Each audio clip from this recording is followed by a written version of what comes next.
Waiting for the best deals? Spring Black Friday savings are here. Shop early access now at Blinds.com and save big on new custom window treatments. Blinds.com makes upgrading your window treatments easy with free virtual consultations, free samples sent to your door, and professional measure and installation services. Plus, you always get Blinds.com's 100% satisfaction guarantee. Shop Blinds.com's Spring Black Friday early access now. Save up to 40% with minimum purchase, plus a free measure. Rules and restrictions may apply. BTW, FYI. Visit Nexplanon.com RN to learn about Nexplanon. It's an adjustable implant, 68 milligrams radiopaque. Or ask your HCP IRL. Okay, TTYL. Your snacking routine can get a little dull. Time for an Oikos remix. Like a crunchy storm of sea salt praline pretzels, dark chocolate, and butter toffee, showering down into a smooth, creamy yogurt. Enjoy 3 Oikos Remix varieties with epic mix-ins and 11 grams of complete protein per 4.5-ounce serving. See remixyogurt.com.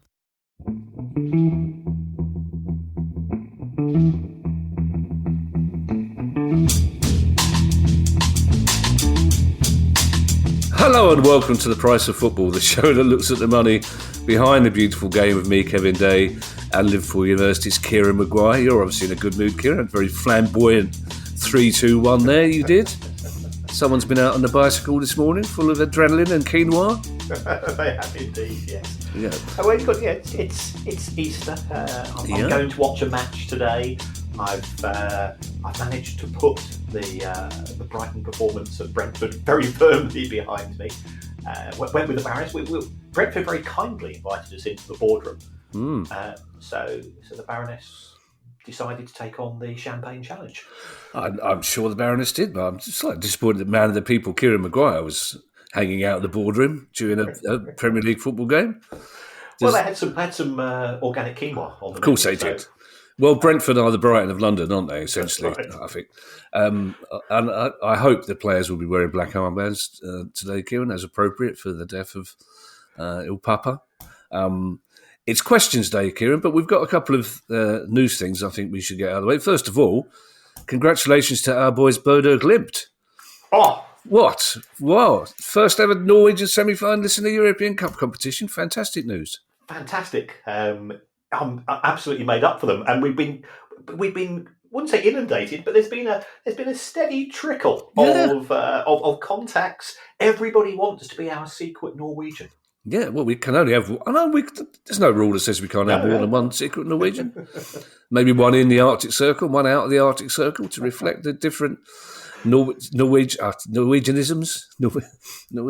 And secondly, Kieran, I know we're not a football pod, but I'm just going to put this out there. If the PGMOL are listening, that there needs to be a new rule in football, Kieran. If a player for any other team except Crystal Palace gets a yellow card, they can't be substituted for half an hour. Simple as that. That rule has to come into play, because otherwise people are just taking advantage. I would suggest that PGMOL come on and talk about, but they've gone in a world where FIFA are literally throwing themselves at us, saying, "We please let us come on the pod." The PGMOL have just gone. It's like they've disappeared, like some kind of James Bond secret organisation. Nothing for the PGMOL. PGMOL part of Schmersh. Oh, that'd be funny, wouldn't it? So try getting the Baroness to say that after. Oh no, that's what she would be saying after the Champagne Challenge. And we got some cracking questions, Kieran. As I reach around, so I'll try and stop myself saying the usual FFP reach around, but that doesn't seem. But the usual way of getting around, and they all come from. I don't know why, Kieran. They all come from Newcastle fans.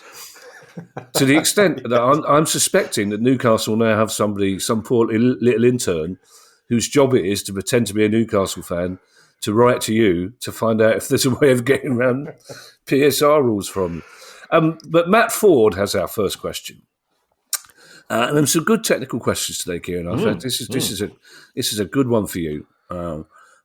No favourite biscuit or pie question, so it's not as good for me, Kieran. But it's a proper old-fashioned price of football, economic finance questions pod today. Matt Ford says, "My question is on an oft-mentioned topic, which is very true, Premier League parachute payments and the New Deal. If, as I believe is true, the Premier League parachute payments are 60 million per club in the first season after relegation, then 40 million in the second and 20 million in the third, surely these amounts are fully budgeted within the Premier League financial structures.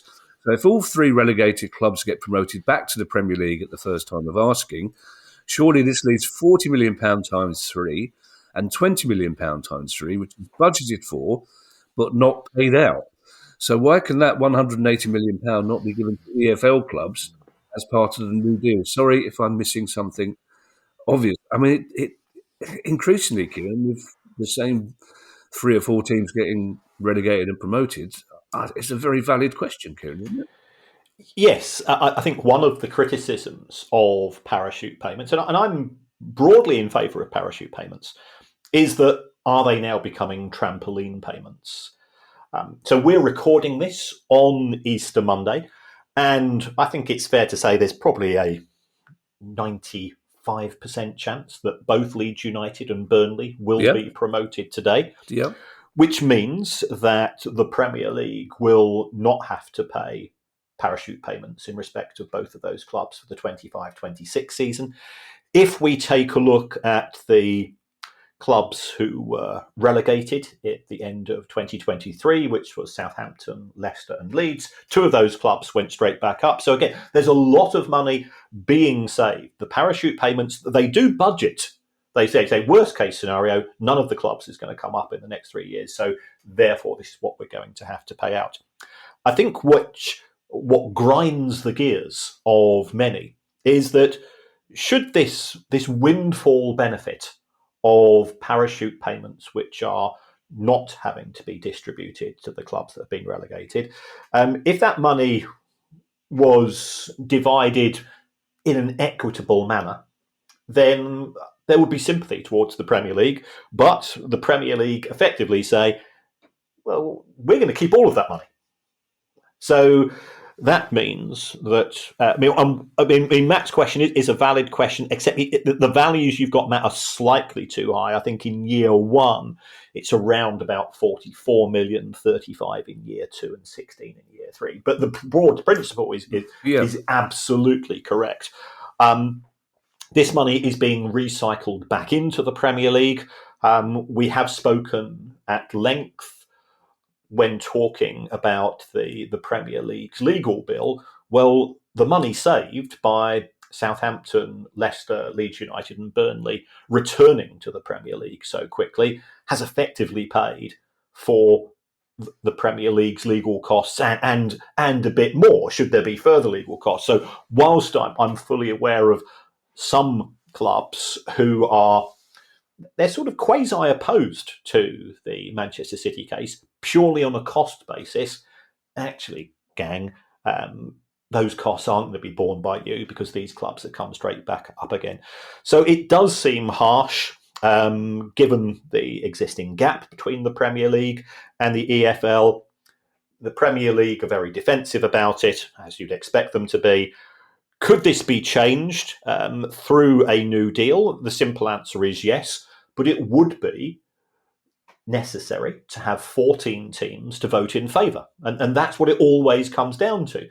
And the broader issue of the New Deal, the regulator, financial distribution, is an uncomfortable one because what we presently have is a situation where football clubs are operating in short-term self-interest.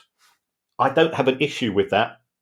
Lots of people do it. But if you're trying to take any type of moral high ground, as the Premier League sometimes do in terms of their opposition to the independent regulator, it tends to fall down at that very first hurdle. We may have some information about the new regulator on our news pod on Thursday, Kieran, or certainly about a front runner. So we'll save that for there. But it looks like there is somebody emerging, and it's not the person that we discussed last week. That worst case scenario you mentioned, where no teams are promoted that are relegated. I think the rest of the EFL or the rest of the Championship would call that the dream scenario, as far as they're concerned, because it's not going to happen. That worst case scenario, and you had a situation yesterday that even Roy Keane has noticed that there's something wrong in football, because he said the rest of the Championship next season we'll be looking at a club like Leicester, who were the champions in 2016, who are, regardless of the Nick DeMarco loophole, who are a well-run club with a fantastic academy, a fantastic training ground. If they can't stay in the Premier League, it doesn't bode well for a lot of those teams in position 6 to 12 who would be, in normal seasons, looking to next season and go, right, this is our season ahead. Yes, it is I think it is a cause for concern.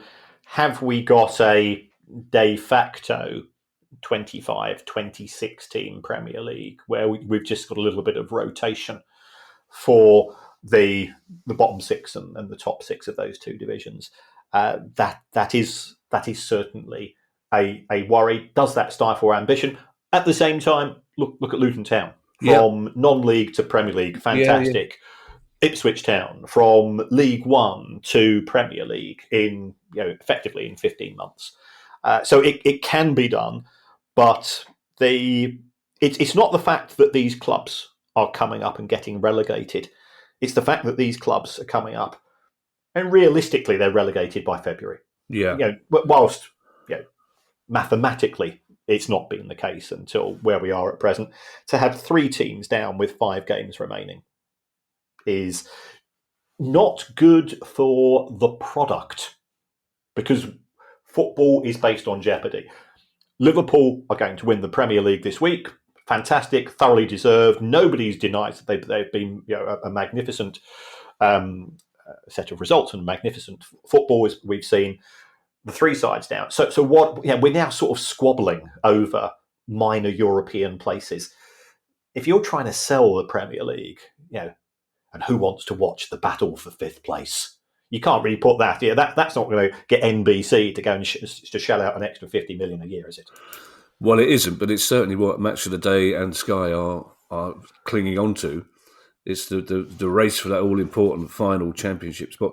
There is an argument, Kieran, is there not? We were discussing this in the pub before the Palace game. We don't call them Palace games anymore. We call them latest refereeing debacles, is what we call them. But we were discussing this, and there is an argument that if Ipswich were to get promoted again next season, which is possible, that you let them have the parachute money for the next 2 seasons anyway, as a little way. And now, of course, the other teams would vote against that. Of course they would. But surely anything that helps the 3 promoted teams to be competitive is good. I know the Premier League will say, well, what happens if Stoke get promoted and they're richer than Creases? They don't need any help. But as you say, we can't have this situation can't continue where the 3. You're almost guaranteed that 2 of the relegated clubs, 2 of the promoted clubs will be relegated. And I know people will say, well, Wolves, Forest, Brighton, Brentford have all established themselves, but we're not going to see a season when that happens to all 3 teams, Kieran, are we? I think it is a cause for concern, and this was an issue that was raised by Nottingham Forest when they were promoted. And remember, they did have a points deduction in 23-24. Nottingham Forest were promoted with a squad that cost £12 million. At the end of last season, Chelsea Football Club had a squad which cost £1.4 billion. So 100 times more. And when Nottingham Forest were promoted, they were not allowed to lose £105 million, the same as Chelsea, the same as Manchester United, even the same as our teams, Crystal Palace and Brighton & Hove Albion, because they had just come from the EFL Championship, and therefore their losses were restricted to £61 million. That is anomalous. If the owner wants to put money in, then going from 13 million a season in the Championship to be able to lose 105 million in the Premier League in year 1, I think there's a huge case, because this will encourage investment. This will, for those owners that have the resources, if they're willing to spend them, we'll let them spend them. If they do get relegated, then there is a complication. I'm not denying that, but I think there is a case for getting people around the table to resolve the issue, and this appears to be something which is impossible to to resolve, given the hostilities between the Premier League and the EFL that exist at present when it comes to financial distribution. Well, talking of which, Kieran, it's reach around time, and courtesy of Rob Lewins, who for the purposes of the rest of this pod is going to be called Reach Around Rob. Rob says, why can't a rule exist where if a Premier League club adds to the pot of money handed down to the lower divisions, they can then expand PSR? So if, Rob's word, yes. So if my club, Newcastle United, added £20 million to that pot voluntarily, it could be expanded by a factor of 5, and we are given a £100 million headroom allowance. Not similar, but along the lines of charitable donations being offset in a corporate tax liability. Now, I admire Rob because he didn't go expanded by a factor of 20 or a factor of 100, and we can spend as much as we want, basically. He's kept it realistic. But is it along the lines of charitable donations being offset in a corporate tax liability? I think there are broader principles where you could say, I love the fact that Rob managed to get a factor of 5. I'd say I'd go pound for pound myself. Would probably be more appropriate, Rob. But yeah. I absolutely understand where you're coming from. My view is why not? We talk about the sustainability of the game. Newcastle United are a sustainable football club because of the wealth of the owners. Yeah. Let's put that in black and white. And their owners are not going to go bust. And therefore, if they are willing to provide financial support for the rest of the football pyramid, for grassroots football, then that is absolutely fantastic. And should they be given some form of reward stroke compensation as a result of that? Absolutely. So if they want to put in an extra £100 million into grassroots football and they get £100 million more on their spend, show me who the losers are. Now, I know some of the other club owners who view football purely through a financial lens will have a bit of a grumble, but this is money going into grassroots football. It's going to support the community side of the game, which is something which I think everybody wants to champion. I don't really see too much of a downside. At the same time, from the owner's point of view, they realise that there is, in effect, it's a 100% tax. And I've often argued that there should be some form of transfer tax above the level, and I'd set that at more than 100%, just to act as a wee bit of a disincentive, even if you are gargantuanly rich, of somebody coming in and treating the game as a personal fiefdom. That's what the Chinese government tried to do, didn't they, one season, when you had to match any transfer fee by giving that same amount of money to the local community. Two things, Kieran, in black and white, very good. Just want to make sure people realise what you did there. Thank you. Secondly, that community thing, but you've got a situation whereby, if you look at the Blythe Spartan situation, where a little handout from Newcastle United would resolve that issue, but the trouble is, Newcastle United would be punished for. Not only would they not be praised or rewarded for doing that, the Premier League would prevent them from doing that, as we saw with when Bill Kenwright, God rest his soul, tried to donate money to Bury. The Premier League and the EFL said you can't do that. So there is an argument. I mean, I would argue that I'd love to see clubs like Newcastle, Palace, all of them, just helping the grassroots locally on a voluntary basis without expecting anything in return. But it's ludicrous when you're not even allowed to do that. When a situation like Blythe Spartans could be resolved instantly with a cheque from Newcastle United. Yes, and because it is not deemed to be one of the virtue costs, which currently are exempt from PSR, and we know those to be academy, women's, community schemes, infrastructure, and so on, that would actually reduce Newcastle United's capacity. I mean, I think there are alternative workarounds than financial donations. If Newcastle sent a Legends team to Blythe Spartans, if they could put that would that would potentially resolve the issue. But that involves individual players having to commit as well and so on. So I think there are ways around this, but there's got to be a will, and I don't think there is necessarily a will. What we see, because we are legacy fans, as the importance of football clubs being a focal part of the local community, providing identity, history, heritage, a sense of belonging, which I think is something which should be encouraged on a much broader level. That doesn't necessarily seem to be reflected in society as a whole.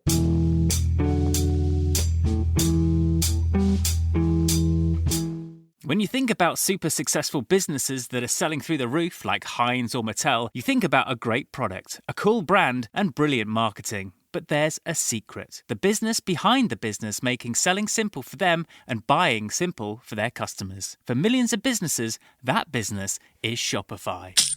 Upgrade your business and get the same checkout as Heinz and Mattel. Sign up for your $1 per month trial period at shopify.com/promo, all lowercase. Go to shopify.com/promo to upgrade your selling today. Shopify.com/promo.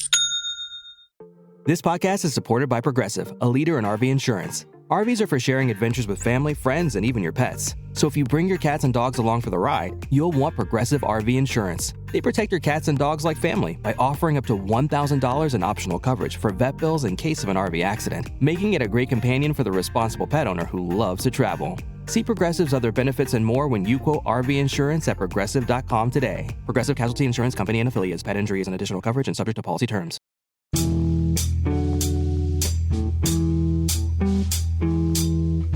On a similar note, Kieran, Sam Miles has this question. And Sam Miles' question is, if one was to study Premier League club accounts in order to forecast potential profit and sustainability breaches in the future, what is a good rule of thumb for calculating the various add-backs, youth development, community work, etc., that you just mentioned, that clubs are allowed to take? I'm looking at Man United's accounts, and they have a loss of 115 million in 2022, 29 million in 2023. So guessing there must be some considerable add-backs, or they would be in danger of a breach. That 29 million in 2023 seems a bit low, Kieran, doesn't it? It doesn't. Manchester United did have some player sales that year. In 2022, I think that was the season they've claiming 40 to 45 million pounds worth of COVID costs, which right. has provoked a lot of debate, although my understanding from what I can only describe as senior sources is that it was a legitimate claim by Manchester United, and the Premier League were perfectly happy with it. But what I would suggest, Sam, is that there is one club that goes the extra mile when it comes to these disclosures, and that club is Aston Villa. They are very, very detailed relating to these level of expenditure. So if I give you the figures from the Aston Villa 2024 accounts, £7 million for the community scheme. Bravo, Aston Villa. That's fantastic work. £20 million, the cost of youth development stroke academy. £6 million as far as the women's team is concerned. So you put those three together, that gives us a figure of £33 million over a single accounting period, so approximately £100 million over 3 years. Now, this is assuming that the club has a Category 1 academy. So could we therefore do that? The other issue to be added back would be your infrastructure costs. And again, what you can do here, and all clubs have to disclose this, you would go to the depreciation cost. The depreciation cost is effectively the wear and tear, for a better phrase, on your stadium. So that would be allowed. That was £6 million in the case of Villa. It's, at Villa Park, great place to go to, but it's not a new stadium. If you look at the figures for Spurs figures are 70 million a season because they've got a brand new stadium. The other issue, which I'm trying to get to the bottom of, are West Ham's rental costs at the City of London, at the London Stadium. Are they allowable? I think potentially. So therefore, you'd be talking about £3 million there. So, Sam, if I were you, provided the club is a Premier League club and you are satisfied that it has a Cat 1 academy, then I would say somewhere in the region of 80 to 100 million pounds over a 3-year period is appropriate. Just remind me what that Villa Academy cost was in those. It's actually 19.7 million pounds. Right. So just as which sounds a lot. It does, but that's not the reason I'm asking. Just as a matter of interest, Kieran, when accounts are published, are auditors or the Premier League happy if you just put down that figure, £19.7 million, or do you have to break that down in detail, like how much of that is wages, how much of it is catering, how much of it is travel, etc.? I think, given the level of scrutiny that the Premier League itself knows that it's under, it would be looking for some form of audit trail to confirm those figures. Because otherwise, and I recall talking to somebody who was the captain of a WSL team, and they were talking about their costs and how costs which were nominally or benefits which were nominally going to the women's team never materialised. I've also had a conversation with a head of an academy who said this was not a Premier League team, by the way. So Villa's figures, they do look high, but I don't think they're over egging that particular pudding necessarily, because the level of investment into the academies. Let's face it, Jack Grealish paid for 5 years of that through his sales. So that's the way that Villa will view the issue. But I go back to this issue that I know a club in the EFL, which is a Category 1 academy, where the academy manager said to me, "Yeah, I've got a nominal budget of £6 million a year. I've actually only get £2 million a year to spend." And then I'm not saying that they're false invoices, but as a creative accountant, I can allocate numbers to sort of circumvent rules with relative confidence and relative ease. And it does mean that the EFL sort of investigation team, who I've got a lot of respect for, they really have upped their game since Trevor Birch arrived. They've got a really tough job in trying to prove all of these figures, and they've got to do it. Remember, they've got to do it for 72 clubs. Yeah.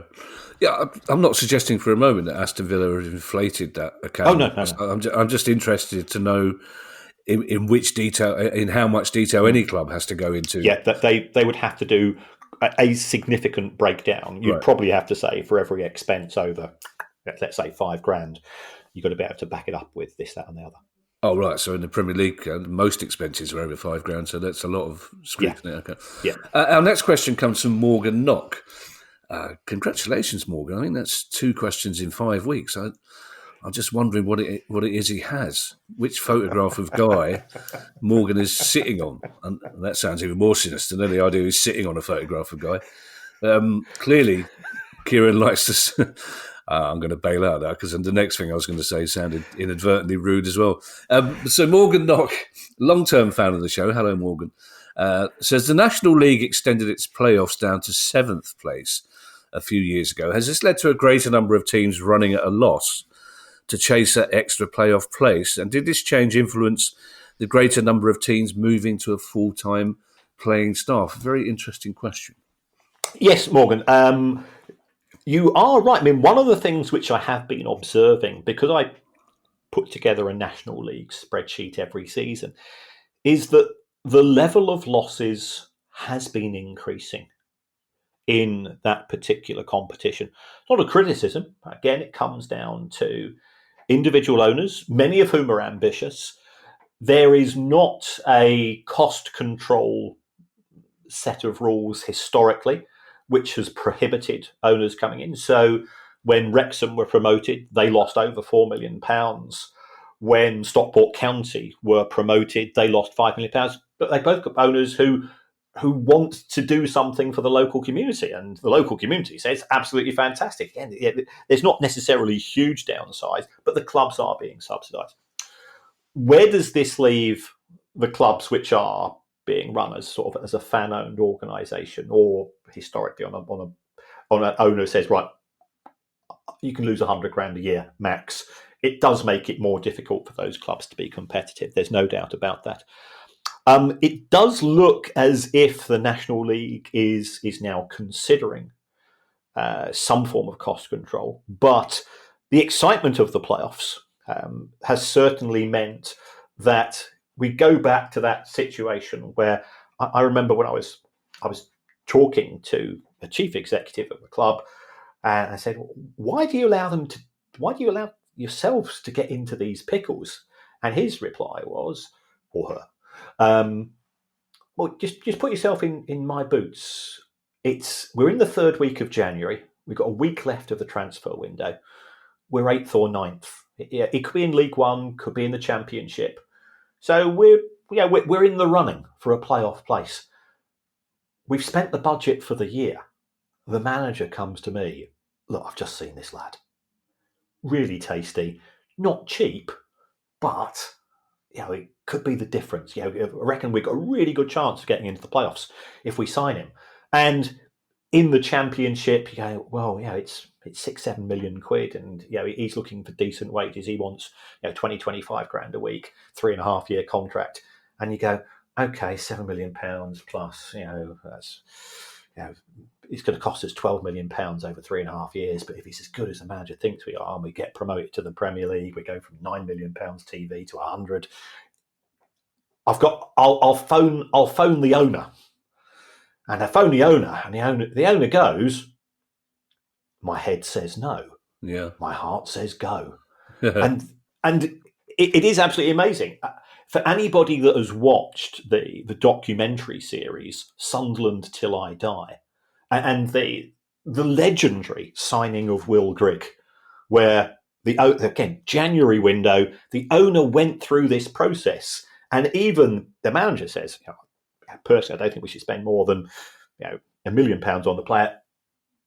The adrenaline takes over, common sense leaves the window, and the player ends up being signed for a multiple of that. That puts an awful lot of pressure on the player as well, because it will be marketed as this is the missing piece in the jigsaw, and you come into that environment. So the playoffs, which I think are brilliant. I personally would have playoffs in the Premier League for both promotion and relegation, but that's just to keep that jeopardy going even further. It has meant that more owners, I think, are willing to lose money. 3 clubs out of 24 profitable in the National League. It's not good, is it? This is where we like to think surely there must be common sense at some level of the beautiful game.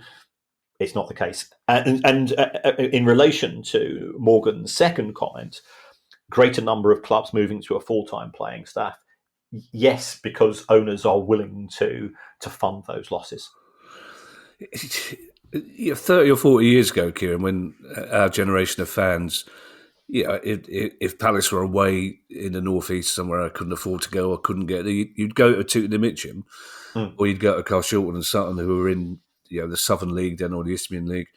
The idea of whether those teams were profitable or not wouldn't have occurred to anybody. No. The idea of non-league football and money going together, you just think, well, the players, if they're getting paid anything, it'll be 20 quid in a boot. They won't be getting a salary. So it's an incredible... I suppose, though, Kieran, if you're looking at National League level and the manager comes to you and says 100 grand will get this player, and that just getting in the playoffs will probably repay that 100 grand in a sense, just in terms of extra gate money, a little bit of extra broadcasting money, or whatever, a bit of extra interest.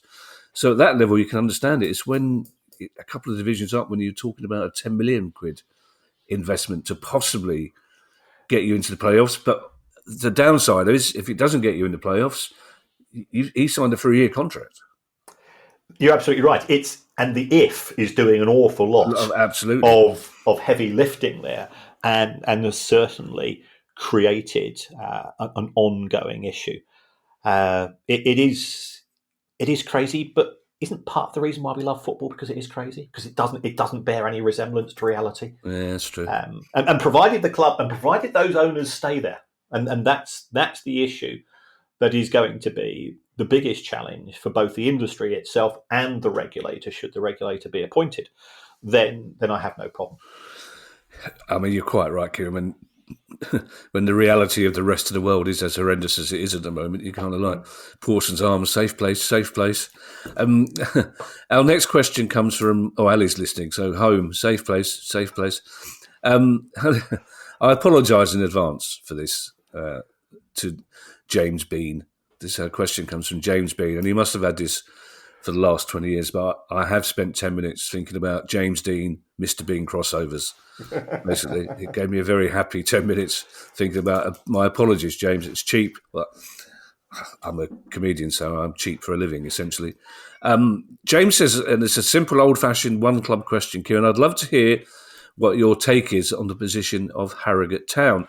And I'm particularly interested in this, Kieran, as well, because I remember you a couple of times saying when you've been asked to look at a club that somebody could invest in further down the level. You've mentioned Harrogate Town as a big catchment area, quite a distance to the next team, or potentially for want of a better word, a sleeping giant. So I'm interested to hear what you've got to say now. Yes. Well, first of all, it's nice to be able to look at a club and get a question on a club for the first time, and I'm pretty certain this is a price of football virgin. As far as our analysis is concerned, my observations are, first of all, hats off to Harrogate Town Football Club for putting out full accounts as opposed to the cut down version. I would always give you a big thumbs up for that. The club, however, does have one of the smallest budgets in League Two. I think they're currently about 7 points above the drop zone, so they're not in a fantastic position. Their revenue was around about £3 million. So that's the money from TV, commercial, and ticket sales. They don't get huge crowds. What is of a concern, they're losing 50 to 60 grand a week. So, and you think, hold on, they've come from non-league. So, that seems an awful lot of money. They are indebted, as most clubs are. The bank's not going to lend you money. If you're a loss-making business, a bank is not going to. So I think the owner, who I think his name is Irving Weaver, he's lent the club £5 million interest-free for what they describe as working capital requirements. Working capital requirements is another word for keeping the lights on. So they, again, indebted to the owner. Wages, £120 for every £100 coming through the door. You look at some of these numbers. And by League Two standards, in their most recent accounts, they spent a lot of money signing new players as well. So clearly there is ambition there. That has not yet translated into creating that catchment, creating that level of interest within a fan base where the club can start to aim to break even and move forwards on that. So I think they're an interesting case study. There is certainly capacity there to grow, but it's a tough job, because if you are in the bottom 6, the bottom 8 of League Two, trying to persuade people to hand over money on a Tuesday night in April when there's nothing to play for is tough going. I suppose also as well, Kieran, you've got not only football clubs within reach, but you've got rugby league clubs within reach as well in that neck of the woods, haven't you? But again, and I know we talk about this a lot, it's another example of a team coming out of the National League who have to rip up their pitch, which would the losses they're making in League Two would be greatly offset if they were still able to use the plastic pitch for community purposes, hiring it out, etc., and also being able to train on it, letting their women's team, if they have one, train on it rather than spending money on elsewhere. You're absolutely right. I think this is an area where perhaps there could be greater communication and a longer term view taken by both the EFL and the National League. From what I understand, I have played on Oldham Athletics plastic pitch in 1985, 86. And I think it's fair to say that, no, I can't remember. Probably that season. I think it's fair to say that it wasn't great. But we're 40 years down the line in terms of technology. And by all accounts, they're far better. They're allowed in the Scottish Premiership. Some managers moan about them. Again, if you invest the right amount and you get the right technology, I think there can be improvements there. And again, it goes back to what we've been saying previously. It allows women's teams, youth teams, local people, men of our age to play walking football. You've got people coming into the clubhouse 6 or 7 nights a week instead of once a fortnight. So all of these things can help to make clubs more sustainable on a financial level, as well as providing these services locally. I just don't understand why there can't be a year's grace. I don't understand why. I don't think anybody would moan if the EFL were to say this idea that you've got 6 weeks essentially between being promoted and the season start, which is why we've seen teams like Harrogate not playing their first home game until September, October. You've got 6 weeks to rip the pitch up. Give them a season, and then they can start planning ahead for that those lost finances. I don't think any other team in the leagues who would complain about that. As you say, with the way pitches are these days, it's meant to be a joyous occasion getting promoted out of the EFL, out of the National League, and yet it becomes a massive hit to your finances rather than a huge electric surge it should be.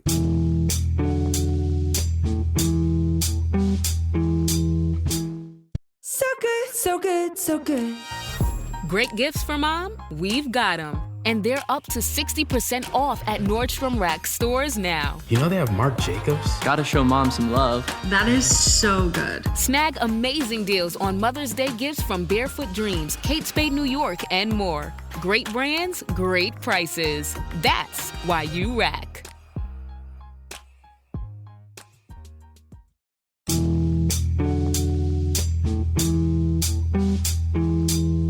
Our penultimate question, Kieran, comes from Charlie Palmer. It sounds like he probably knew Uncle Terry. Charlie Palmer's got the ring of a getaway driver about him, That's right.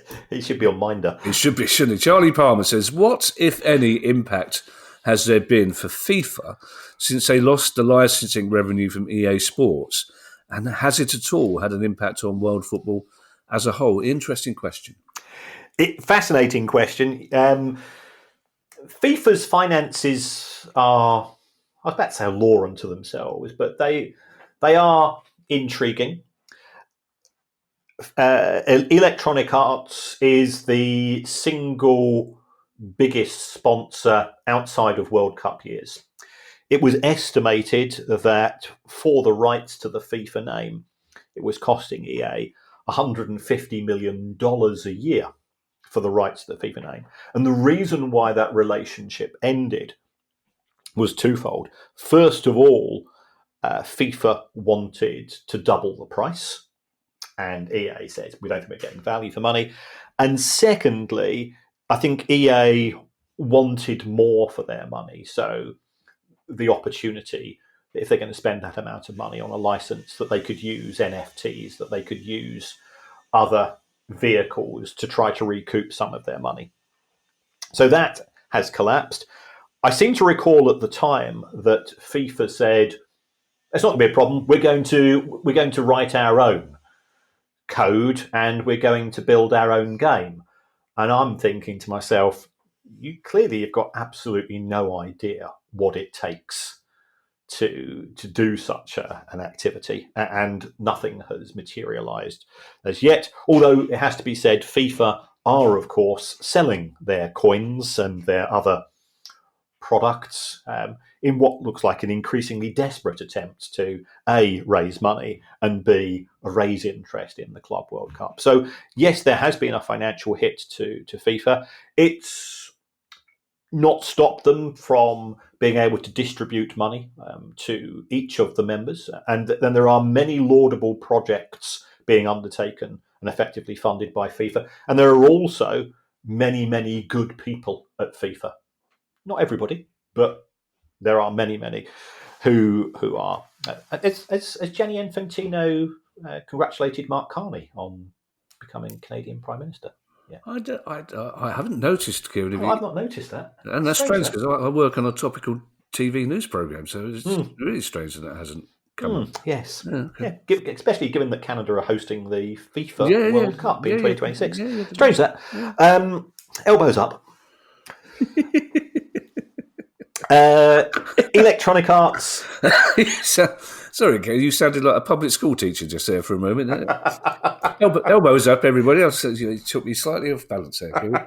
You'd already asked me a question I wasn't expecting about Gianni Infantino's relationship with the new head of Canada, and then you suddenly going, elbows up, everybody, elbows up. I'm not even sure what elbows up means, Kieran. What does elbows up mean? It's a Canadian phrase. Oh, is it? Yes. It comes from... I think one of their ice hockey teams. Who ice hockey is a combative sport. It is indeed.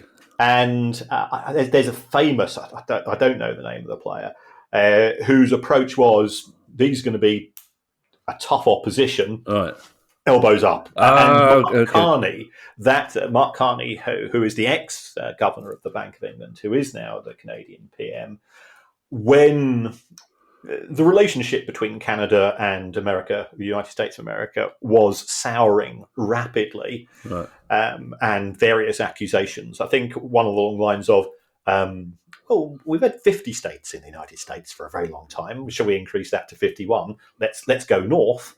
The response of the Prime Minister was, okay, if they want to fight, elbows up. Oh, I see. Okay, as opposed to the motto of the Canadian vets, which is up to the elbow.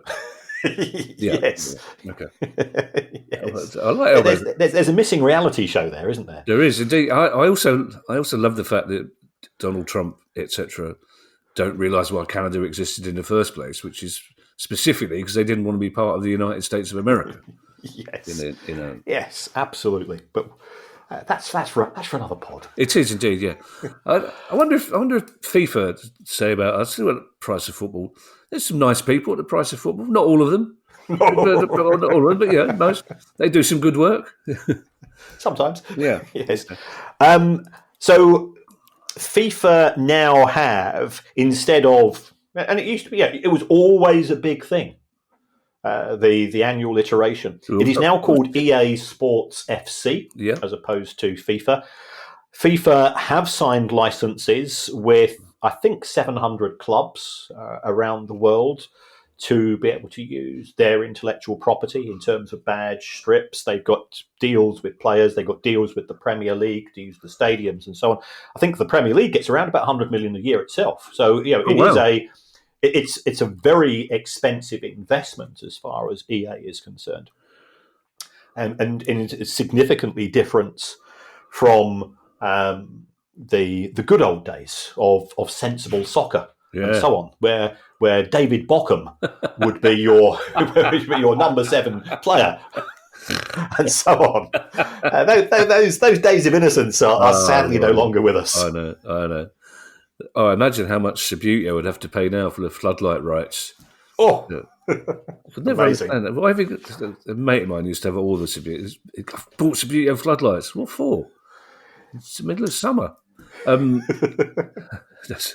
Matt Nichols as our last question, and this is a sort of question, Kieran, that I absolutely love because it's very simple. But also, why have we not thought of this before? Basically, it's a great question. And Matt Nichols says, if you're subject to a transfer embargo, but you have an existing loan deal in place that has an obligation to buy a clause in it, are you still able to buy that player, or will it be affected by the embargo? In which case, Kieran, I presume you got potential legal action from the club that you're obliged to buy the player from. It's a really good question, isn't it? It is a very good question. I think the key word that you've used there, Matt, is the word obligation.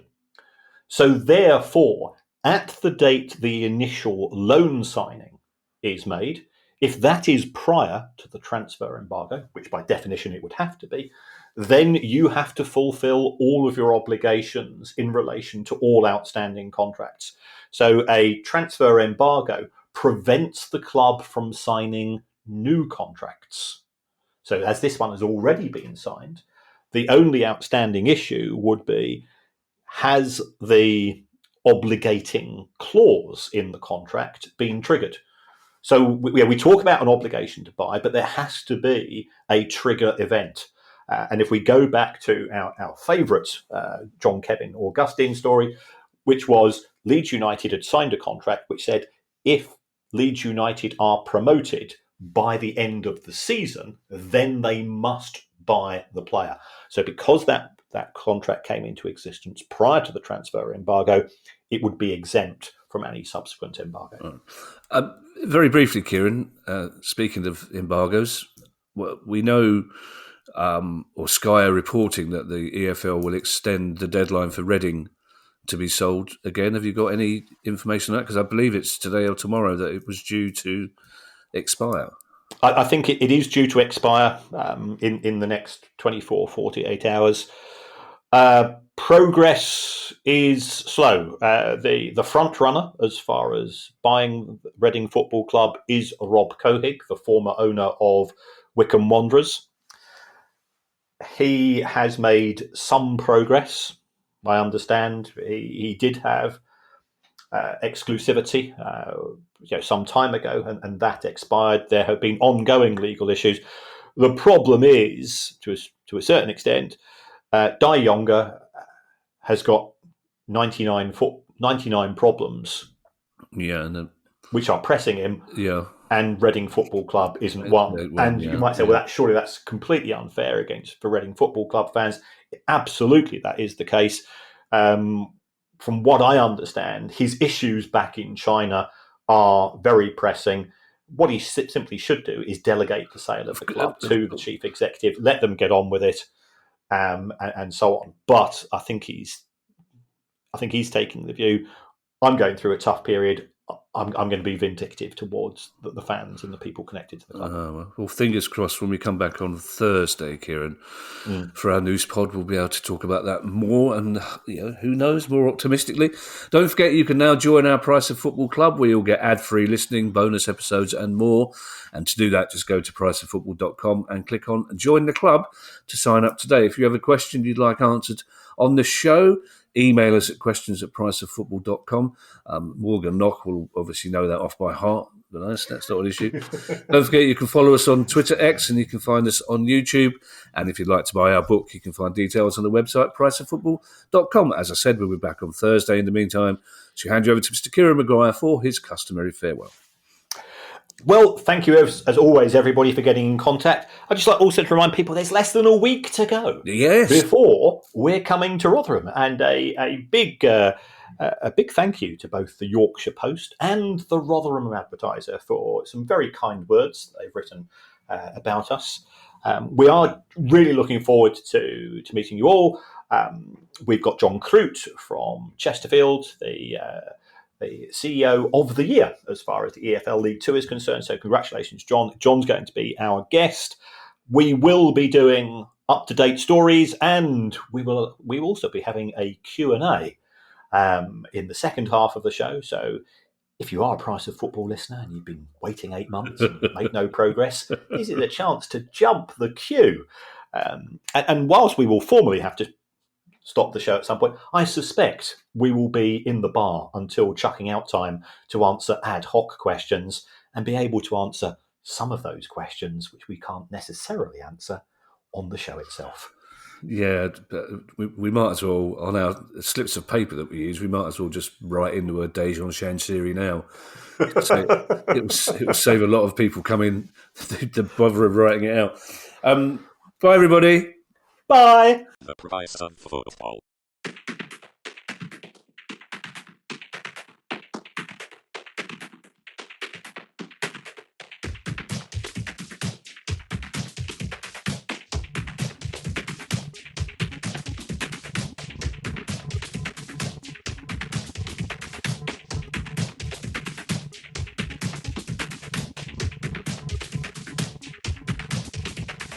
The Price of Football. This is Ali Maxwell from Not the Top 20 podcast, the number one EFL podcast covering the Championship, League One and League Two. Every Monday, our show is teeming with talking points and surprise results. These leagues and the characters within them are unpredictable and constantly entertaining in their nature. And we never have to speak about VAR. Subscribe to Not the Top 20 podcast on your preferred podcast platform and dive into the best, most in-depth EFL analysis around.